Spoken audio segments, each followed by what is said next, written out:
नमस्कार दोस्तों, Gurukul of politics पर आपका स्वागत है। मैं हूं आपका दोस्त धर्मेंद्र कुमारी और हमारे साथ मौजूद हैं हम सब के प्रिय डॉक्टर सतीश त्यागी जी। नमस्कार दोस्तों, जंग वंग तो हुई नहीं और ये बहुत अच्छी बात है। देखो, मैं जंग के पक्ष में नहीं था, मैं जंग चाहने वाले लोगों में से नहीं था, लेकिन जैसी परिस्थितियाँ पैदा हुई और परिस्थितियों के बाद जो परिस्थितियाँ पैदा हुई वो बहुत ही हास्यास्पद हैं। क्या कहेंगे सर, अब क्या बनाऊं मैं इसका इंट्रो, क्या हो गया ये? हास्यास्पद बता तो रहे हो आप, हास्यास्पद ये और क्या है? कल अभी आज बीजेपी ना तिरंगा यात्रा भी निकालेगी, अब उन्होंने फैसला किया है। ऐसा क्या कर दिया उन्होंने जो उसको तिरंगा यात्रा निकालेगी? चुटकुला टाइप चीज़ है। यहाँ से शुरुआत करते हैं। विषय तो गंभीर है कि एक आदमी शराब के नशे में धुत, उससे उठा नहीं जा रहा, चला नहीं जा रहा, और नाली के किनारे पड़ा वो कह रहा था जिसको जो भी उसका शत्रु था उसका ये कर दूंगा, उसको वो कर दूंगा, उसका यूं मार दूंगा, उसका घर उजाड़ दूंगा। तो किसी आदमी ने उससे कहा कि यार तू, तेरे से उठा तो जा नहीं रहा, तो पहले उठ तो जा। बोला ना, लेटे लेटे उजाड़ दूंगा। बत्तू में उजाड़ूंगा है। हाँ। तो ये लफाजी का युद्ध होता है कई बार। खैर, गंभीर बात करते हैं। युद्ध, जैसा आपने कहा कि युद्ध हर स्थिति में गलत चीज़ है, वो नहीं होना चाहिए, क्योंकि आफ्टर ऑल उसमें निर्दोष लोग मारे जाते हैं। और जो हमारे सैनिक हैं वो धरोहर हैं हमारे। अगर सही मायने में कभी राष्ट्र पर संकट हो और कोई तरीके विफल हो गए हो सारे, तब उनका इस्तेमाल किया जाना चाहिए। सेना के शौर्य पे कोई सवाल नहीं उठा सकता, उठाना भी नहीं चाहिए, है ना। लेकिन दुर्भाग्य यह है कि अब सेना को लेकर राजनीति होने लगी है। इस्तेमाल हो रहा है, राजनीति इस्तेमाल हो रहा है, और सेना को एक माध्यम बना लिया खुद को बचाने का। जब ये शुरू हुआ था संघर्ष, तो देश की जनता बड़ा उसकी चाहत थी, वो कह रही थी कि भी उनको सबक सिखाओ। सबक किसको सिखाओ? जिन्होंने पहलगाम में उस घटना को, जिन्होंने सिंदूर उजाड़ा है ना। और सरकार को ऐसा लगा, प्रेशर जनता का बहुत ज़्यादा था, और जिस तरीके से प्रधानमंत्री विदेशी दौरे से आए, हवाई अड्डे पे उनकी बैठक हुई, और फिर एक माहौल बना, तरह तरह की मीटिंग चल रही है, राजनाथ सिंह आ रहे हैं, अमित शाह जा रहे हैं, उधर से डोभाल आ रहा है ना, और सेक्रेटरी लेवल की बातें। तो एक ऐसा माहौल बना कि सरकार वास्तव में बहुत ज़्यादा सक्रिय है, चिंतित है इस चीज़ को लेके क्या हुआ। और उसी बीच में ये सवाल उठ रहे थे कि सबसे पहले उनको आइडेंटिफाई करो, वो कौन लोग हैं। बदला तो आप उन्हीं से लोगे ना जिन्होंने मारा है। खैर, कुल मिला के इस निष्कर्ष पर लोग पहुंचे कि सीमा पार का आतंक किसके लिए जिम्मेवार है, और वहाँ जो आतंकी ठिकाने हैं उनको निपटाया जाए। अच्छी बात है, बिल्कुल निपटाइए। सब मानते थे, मांग भी थी। हाँ, तो उसके पीछे जो है, अब ये लगा कि ये बहुत छोटी सी चीज़ है, उनसे बदला लेना, 4-5 लोग उसको मार के आप कर भी क्या लोगे। लेकिन जब आपके सामने एक बड़ा निशाना ये आ गया कि अब हम आतंक के सारे ठिकाने ही मिटाने हमने, और प्रधानमंत्री ने बिहार की रैली में कहा भी कि जो बची कुछ ही ज़मीन है इनकी, उसको भी हम ख़त्म कर देंगे। तो एक आशा बंधी कि अब देश में टेररिज्म नहीं रहेगा, और ये भारत का हक था। भारत के प्रधानमंत्री को यही भाषा बोलनी चाहिए थी जो उन्होंने बोली। ये अलग बात है कि वो एक राजनीतिक सी रैली में बोली, और उसके बाद में जो बहुत ही देश में उस वक्त बोली जी। हाँ, जब देश बहुत पीड़ा में था। हाँ, तो और वो गायब से हो गए उसके बाद में। तो वो संघर्ष तो अपनी जगह कल ही लौटे हैं। यहाँ की जो राजनीति उसके बाद में वो कल 8 बजे लौटे हैं। हाँ, तो उससे पहले तो कोई संवाद उन्होंने देश से किया नहीं। चलो, उसका भी एक तर्क हो सकता है कि भाई प्रधानमंत्री ने सोचा होगा कि जो मेरा काम है वो बोलेगा, जो रिजल्ट। 2 सर्वदलीय मीटिंग में भी नहीं आए। हाँ, वो नहीं आए वो। तो अब ये तो समस्या, अब क्या करा जाए, आप प्रधानमंत्री को फोर्स तो कर नहीं सकते। उन्होंने अपने कैबिनेट मंत्री भेज दिए, राजनाथ सिंह वो सर्वदलीय बैठक में आते थे, और जबकि लगातार विपक्ष उनसे ये मांग कर रहा था कि आप बैठक के अलावा संसद का विशेष सत्र भी आहूत कीजिए, उसको बुलाइए, चर्चा होनी चाहिए देश में। लेकिन प्रधानमंत्री की जैसा उनका स्वभाव है, वो जब देश उनको चाहता है कि वो कुछ कहें या जवाबदेही बताएं अपनी, तो वो उस समय मौन धारण कर लेते, चुप हो जाते हैं, बिल्कुल गायब से हो जाते हैं। और गलतफहमियों, ऐसे में गलतफहमियाँ पैदा होती है, और मुझे ये लगता है कि वो गलतफहमियाँ पैदा होने देना चाहते हैं कि ऐसा माहौल बन जाए, और फिर वो देख लेते हैं मूड को भांप के कि अब देश में इस तरह की बातें, फिर उसके हिसाब से वो चीज़ें कहेंगे, कभी मन की बात में आके, है ना, या कभी कोई इस तरह का वीडियो जारी करके, या किसी कोई राजनीतिक सी बैठक होगी वहाँ पर जाके करते हैं। लेकिन उस पूरे दौरान ऐसे भी क्षण आए जब वो मौज मस्ती करते दिखे। इसको भी चलो हम ये मान लेते हैं कि शायद देश की जनता को और ख़ास तौर से जो शत्रु देश है उसको ये दिखाना चाह रहे हैं कि भाई भारत का प्रधानमंत्री या भारत इनसे प्रभावित नहीं है इन चीज़ों से, और हम बड़े, ये होता है रणनीति के हिस्से होते हैं कि आपको बेफिक्र दिखाना होता है। सारी चीज़ें उनकी सही की सही मान ली, और अंत में निर्णय ये हुआ कि सेना को ये अधिकार दे दिया, वो जब चाहे जैसा चाहे एक्शन ले। सेना ने एक्शन लिया, ज़बरदस्त एक्शन लिया सेना ने, पर कच्चे उड़ा दिए, नो डाउट। ये अलग बात है कि जो गोदी मीडिया के चैनल थे वो उसको 100 गुना 200 गुना बढ़ा के बात कर रहे थे। उन्होंने जो लाहौर, कराची, इस्लामाबाद सब जीत लिए थे जी। और ये जो चीज़ें इस तरह के जो नैरेटिव सेट किए जाते हैं उनको दुनिया देखती है। यहाँ दुनिया भर के दूतावास हैं हर देश के, वो बाकायदा अपने केबल्स भेजते हैं देशों को। तो ये नहीं है कि जो भारत में घटित हो रहा है वो विदेश में किसी को नहीं पता, वो सारी चीज़ें हैं। तो एक युद्ध यहाँ शुरू हो गया मीडिया वाला, गोदी मीडिया का। और जब ये शुरू हुआ सारा का सारा, तो एक जो दूसरा मीडिया है जो मोदी को किसी भी रूप में वो भी सहन नहीं कर पाते, फिर वो शुरू हो गया।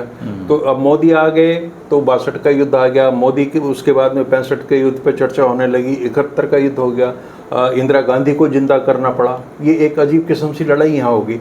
और इस सारे चीज़ों पे और जो पहलगाम के बाद हिंदू मुस्लिम वाला प्रश्न बना था, तो आपने देखा होगा कि मोदी जी ने देश के नेता के रूप में कभी किसी से कोई अपील नहीं की। आप सर्वदलीय बैठक को बुला रहे हैं, उससे उनसे समर्थन मांग रहे हैं, और उसमें राहुल गांधी भी जा रहे हैं और वो बाकायदा कह रहे हैं कि हमारा समर्थन साथ है। लेकिन आप देश का जो माहौल आपने बना दिया है उसके लिए आप कोई भी ये आह्वान नहीं करते, कोई अपील नहीं करते कि भाई इस मोर्चे पे कम से कम शांति आप रखो और हम सब एकजुट हैं। और उसके बाद में ये सारी चीज़ें हो गई, और लग रहा था कि देश की सेनाओं ने बेहतर वो अलग अलग बढ़ा चढ़ा कह रहे थे, लेकिन इतना तय था कि एक खौफ पैदा कर दिया था पाकिस्तान पर। देश के लोगों को ये लग रहा था कि जो गुस्सा था अंदर उनका पहलगाम के बाद, वो काफ़ी हद तक शांत हो रहा था। उनको लग रहा था कि अच्छा है, ये बदला लिया जाना चाहिए और हमारी सरकार ले रही। लेकिन उन सारी चीज़ों पे पानी फेर दिया इस एक घटना ने कि सीज़ फायर हो गया। सीज फायर भी अगर दो देशों के बीच होता फिर भी समझ आती, कोई तीसरा देश बता रहा है कि भाई ये दोनों तो सबसे, और ये बता रहा है कि हमने व्यापार की धमकी देकर करवा दी। वो तो दूसरे उसमें करा है। पहले में उसने कहा कि हमने दोनों को, इन्होंने हम दोनों देशों ने हमसे मांग की। पूरे वो कहते हैं शनिवार की रात जो थी उसमें विचार विमर्श चलते रहे, और उसके बाद में हमने दोनों देशों को समझाया और ये सीज फायर हो गया। ये घोषणा कर रहे हैं ट्रंप। और उसके बाद में जब कल प्रधानमंत्री बोले हैं तो उन्होंने उस पूरे भाषण में ना तो ट्रंप का जिक्र किया, उन्होंने तो क्या कोई चीज़ें नहीं, उनका अपना वही जो उनका रटा हुआ निबंध है वो उन्होंने फिर बोल दिया है। जो मैंने शुरू में आपको चुटकुला सुनाया था, हम मार देंगे, तोड़ देंगे, ये कर देंगे, वो कर देंगे, है ना। और काफ़ी दिनों बाद वैसे 8 बजे आए थे वो। हाँ, देश तो डरा हुआ था। कुछ लोग ये भी उम्मीद कर रहे थे कि शायद त्याग पत्र ना दे दें। अच्छा, हाँ, ऐसे लोगों की संख्या थी, तो वो लोगों को राहत मिलने की उम्मीद थी। लेकिन हमें पता था कि वो क्या कहेंगे, तो वही जो कहना था उन्होंने कह दिया सारा। लेकिन पूरे भाषण में एक बार भी उन्होंने उस जो मध्यस्थता करने वाले थे सरपंच ट्रंप साहब, उनका जिक्र नहीं किया एक बार भी, और अपनी अपनी कहते रहे सारी की सारी। अब ट्रंप भी बहुत समझदार है, बहुत बदमाश है। उसने इनके भाषण से पहले ही उसको पता था ये क्या होना चाहिए। मुझे तो ऐसा लग रहा है कि कहीं ये भाषण वहाँ भेजा तो नहीं गया था कि उनके सोर्सेज तो हैं, ये बोलना है। और उसके बाद में उन्होंने उसकी हवा निकाल दी ट्रंप ने सारे के सारे की, कि मैंने दोनों देशों को धमकी दी कि देखो हम दोनों से व्यापार बंद कर देंगे। अब इससे ज़्यादा शर्मनाक स्थिति क्या होगी? क्या व्यापार के लिए इन चीज़ों पर समझौते होते हैं और दोनों देश मान गए, है ना। तो और तीसरा देश जो शिमला हमारा समझौता हुआ था 71 के युद्ध के बाद में, उसमें बिल्कुल ये तय हो गया था कि हमारे झगड़े में कोई तीसरा आदमी नहीं आया। लेकिन तीसरा आदमी कूदा, वो सफलतापूर्वक कूदा और अपने आप को उसने स्थापित कर लिया। और अब यहाँ तक डिक्टेट कर रहा है कि कश्मीर के मसले पे मैं इन दोनों को कहीं तीसरे देश में बिठा के इनकी बातचीत करा दूंगा। और इस चीज़ के बारे में चलो पाकिस्तान तो क्यों खंडन करे इसका, लेकिन वो भारत जिसने आज तक कभी मध्यस्थता स्वीकार नहीं की, वो क्यों चुप है? प्रधानमंत्री क्यों चुप है? हालांकि बयान आया है, एक क्या बयान आया है कि हमें तीसरे देश की मध्यस्थता मंजूर। कुछ भी नहीं, वो बयान क्या, कोई अर्थ ही नहीं है उससे। आप ट्रंप ये क्यों नहीं कहते? आप एक बार ये कहो ना ट्रंप झूठ बोल रहा है। अगर इतनी हिम्मत आप में नहीं है तो फिर उसके तो कुछ भाई कारण सिद्ध हो ऐसे हैं। जाएगा कि वो तो इंदिरा गांधी जो वाशिंगटन में प्रेस क्लब में उस समय बोल के आई थी कि तीसरे देश को कोई अधिकार नहीं है और हम अपने झगड़े अपने आप सुलझा लेंगे, तो वो हिम्मत तो दिखानी पड़ेगी आपको अगर इंदिरा गांधी बनना है तो, या इंदिरा गांधी को बाईपास करना है, नेहरू अब से तो आगे जाना है। वो यूट्यूब पे और फेसबुक पे तो लड़ाई चल रही है, iron man versus siren man. हाँ, तो आप ये देखिए देश का माहौल ही आप देख लो। इस सीज फायर के बाद में आपको कहीं देश में कोई खुशी का माहौल नजर आ रहा है कि लोग सड़कों पे निकल आए हों? नहीं, बीजेपी वाले निकल रहे हैं, तिरंगा यात्रा निकाल वो तो मजबूरी की यात्रा है ना। आमतौर पे अगर ऐसा होता तो बीजेपी छोटी छोटी चुनावी जीतों को भी होली दिवाली एक साथ मनाते हैं दुनिया भर की, लेकिन इस बार आप देखिए भाजपा के कार्यकर्ता धरातल पर कहाँ है। सीज फायर का मतलब ये है कि अगर भाजपा इसे अपनी जीत समझ रही है तो उसको बड़े स्तर पर सेलिब्रेट कर, लोग खुद स्वतः स्फूर्त आ जाते हैं। उनके तो भक्त भी ऐसे हैं कि जैसे वो निकल पाकिस्तान पड़ते में हैं। हुए, पाकिस्तान में सेलिब्रेशन हुआ बाकायदा।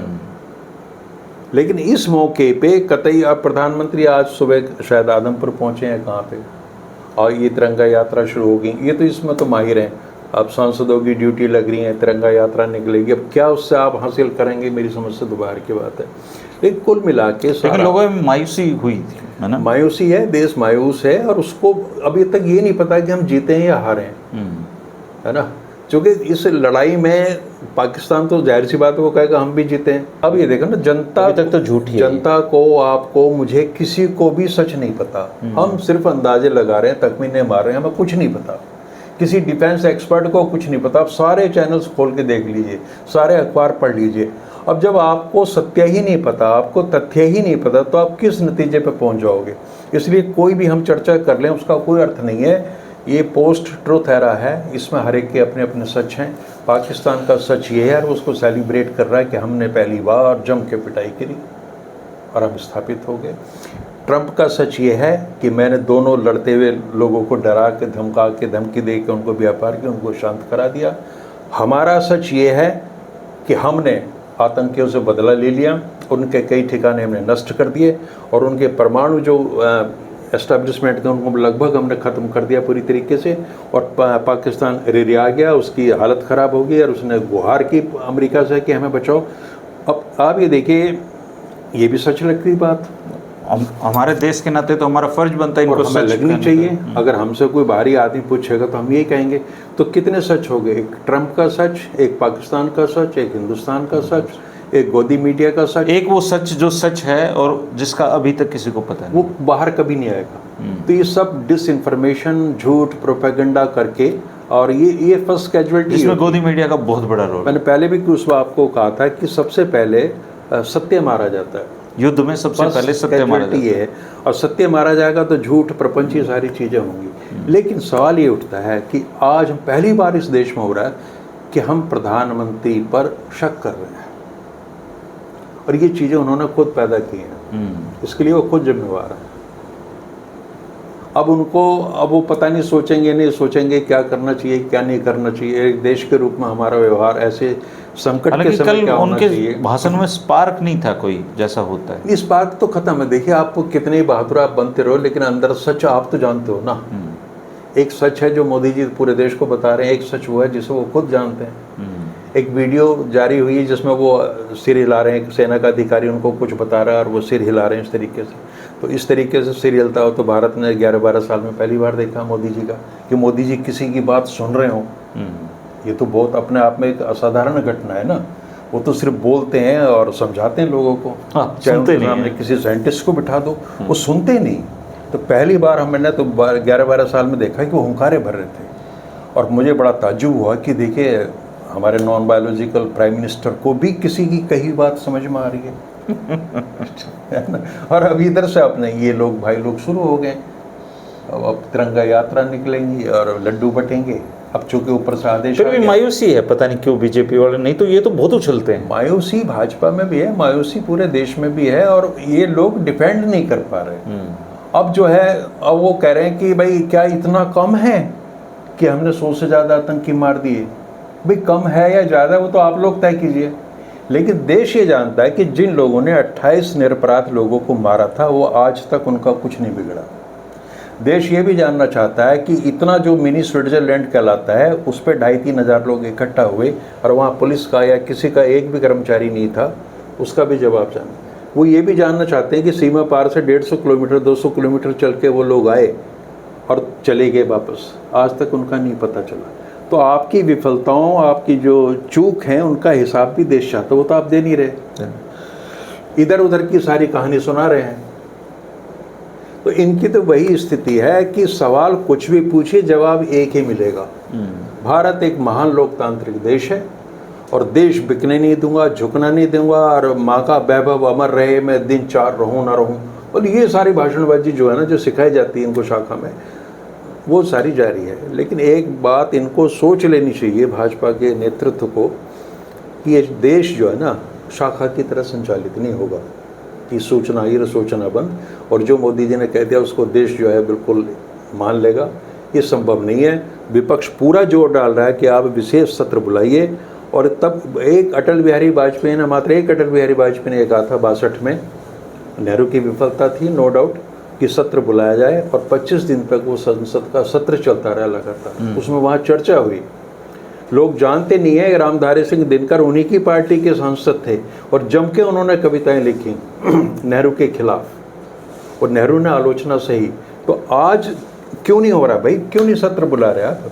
सत्र का मतलब ये है कि उसमें जब 543 लोग बैठेंगे तो उसका मतलब पूरा देश बैठा है, और वहाँ उस पर बहस होगी, चर्चा होगी। आप वहाँ झूठ नहीं बोल सकते, आपको सच्ची चीज़ें बतानी पड़ेंगी जो आने वाले समय के लिए, आने वाली पीढ़ियों के लिए एक उदाहरण होंगी कि हमारे देश में क्या हुआ था।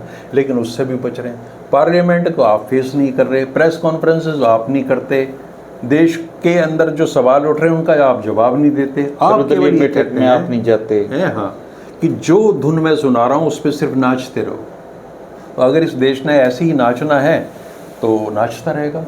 अब फिर सारी चीज़ें हम हमेशा की तरह नियति और प्रारब्ध पे छोड़ देते हैं कि जो होगा देखा जाएगा। लेकिन इस पूरे एपिसोड में मुझे एक बात बहुत अच्छी लगी, देश को ये पता चला कि राजनाथ जी रक्षा मंत्री, हाँ है ना, पहली बार पता चला।